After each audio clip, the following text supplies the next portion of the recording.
Tunda juhudi. Yes, last my name Ntare Clovis, behind the camera ndi kumwe na Logic Jamar no mwanya tugerageza kubazana hamwe mu basore bariko barakora neza muri Bujafreba Bidondo. Bimeze gute? Meze bien. Mani wambaye karate agapira ke. Oya kanika sponsor Kadari Gonzalez.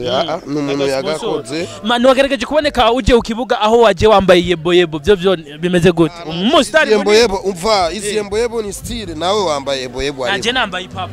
Nanje nambaye ipapa. Mugo izi ni yeboyebo za 4000. Oya sigia za 4000 usisi toka. Kandi uturazi Bidondo makayabu biriho byinshi.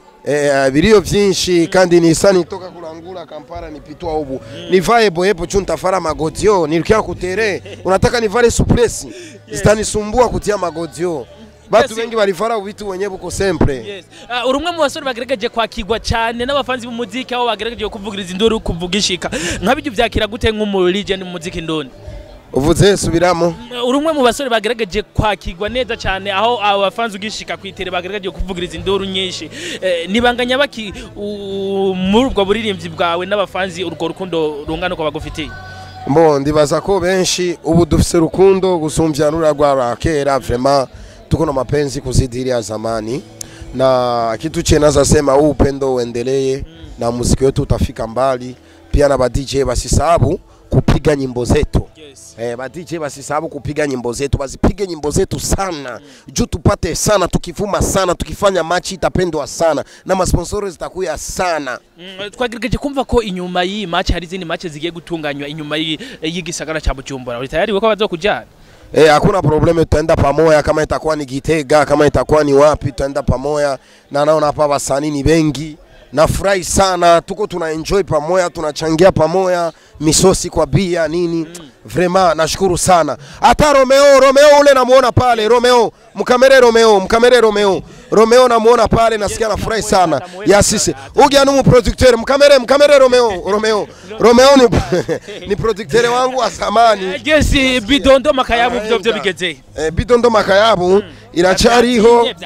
Oya si byazimye hivi sikulangula zeni langula zishaisha makayabu iko papa lakini hivi niko mukirori niko nafurahi ndugu yangu. Yes, wagerageje no kubona abamadamu bawe babiri Bidondo wa mbere na Bidondo wa kabiri bose bari ndani bimeze gutuza kubakira ari barumvikana barakundanye byata tubanza tubana mu nzimwe kitanda kimwe ego.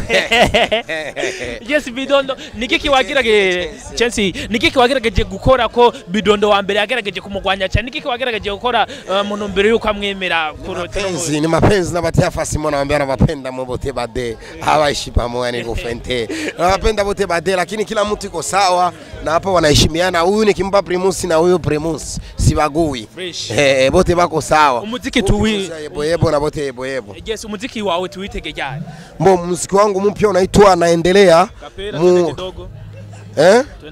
nikiutaya batu siautia ku YouTube batu batauiba kapera zama usimuani ule ya ule anapendeza izile za zamani baifate zili zagerageje gufatisha cyane zakera ziri kuri YouTube vraiment ndazikunda na bafanzi barazikunda.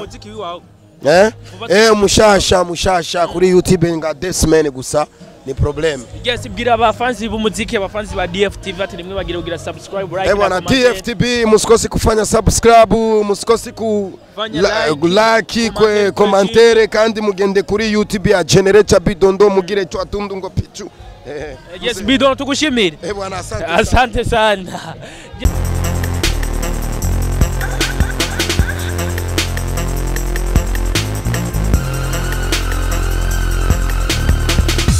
DFTV Tunda juhudi.